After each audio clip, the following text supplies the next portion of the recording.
समाचार समीक्षा। भारत में अनेकों लोगों की दिनचर्या जाति भेद पर आधारित सामाजिक व्यवस्था, दमन तथा हिंसा से पीड़ित है। स्वतंत्रता उपलब्धि के पश्चात दशकों की अवधि व्यतीत हो जाने के बावजूद जाति व्यवस्था भारतीय सामाजिक गठन में गहन रूप से छिपी हुई है। गत दिवस कश्मीर मीडिया सर्विस द्वारा ज्ञापित एक रिपोर्ट में बताया गया कि निम्न जाति की महिलाओं को असीमित हिंसा तथा आतंक का सामना है, किंतु विडम्बना यह है कि जाति संबद्ध अपराध भारतीय न्यायिक व्यवस्था के अंतर्गत न्याय के कटहरे में नहीं आ पाते। रिपोर्ट में कहा गया कि भारतीय समाज की जाति व्यवस्था प्राचीन न्यायिक गठन को प्रतिबिंबित करती है, जिसमें निम्न जाति के व्यक्तियों को संपूर्ण देश में बहुत ही निम्न प्रकार के तथा कठिन परिश्रम के रोजगारों का सामना रहता है। रिपोर्ट में खेद व्यक्त करते हुए कहा गया कि भारतीय प्रजातांत्रिक व्यवस्था न केवल यह कि देश से जाति व्यवस्था को समाप्त करने में विफल रही है, वरन इसके विपरीत इसे एक प्रकार से बड़े व्यवस्थित रूप से अपनाया गया है। जाति व्यवस्था की संरचना में दलितों को आज भी अछूत समझा जाता है तथा इस जाति व्यवस्था से सभी दमित हैं। रिपोर्ट में भर्त्सना करते हुए आगे कहा गया कि भारतीय सामाजिक व्यवस्था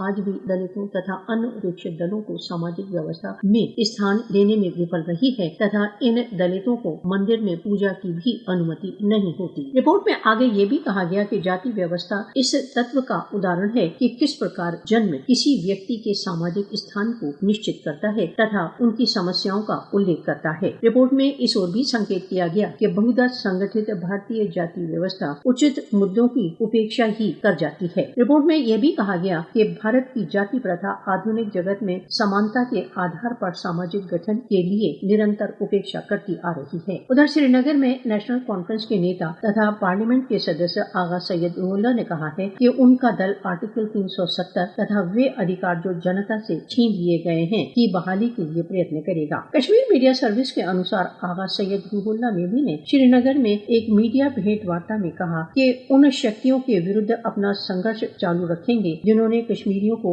न केवल एकाकी किया है, वरन उन्हें उनके अधिकारों से वंचित कर दिया है। कश्मीर मीडिया सर्विस के अनुसार आगा सैयद रुहुल्लाह मेमी ने श्रीनगर में एक मीडिया भेंट वार्ता में कहा कि वे उन शक्तियों के विरुद्ध अपना संघर्ष चालू रखेंगे जिन्होंने कश्मीरियों को न केवल एकाकी किया है, वरन उनसे उनके मूल अधिकार भी छीन लिए हैं। उन्होंने कहा कि वे सम्मान के साथ संघर्ष करेंगे क्योंकि जनता ने उन्हें उनकी समस्याओं को उठाने के लिए निर्वाचित किया है। उन्होंने कहा कि वह भारत की सरकार से मैत्रीपूर्ण संबंध चाहते हैं, परंतु वे इस मित्रता को अपने आत्म सम्मान के मूल्य पर स्वीकार नहीं करेंगे। उन्होंने बहुत स्पष्ट शब्दों में कहा कि उन्हें जनता से मैंडेट इसीलिए प्राप्त हुआ है। नेशनल कॉन्फ्रेंस के उपाध्यक्ष उमर अब्दुल्ला ने कहा कि भारत द्वारा अवैध रूप से अधिकृत जम्मू कश्मीर की असेंबली के निर्वाचन परिणाम ने उन सभी का बहिष्कार कर दिया है जो बीजेपी द्वारा घाटी के लिए किया गया है। कश्मीर मीडिया सर्विस के अनुसार उमर अब्दुल्ला ने श्रीनगर में एक मीडिया इंटरव्यू में कहा कि ये परिणाम उन सभी कार्यवाहियों का बहिष्कार है जो 5 अगस्त 2019 को की गयी। उन्होंने कहा कि यह परिणाम यथार्थ में उन सभी कार्यवाहियों का बहिष्कार है जो बीजेपी ने की है। भारतीय जनता पार्टी की आर्टिकल 370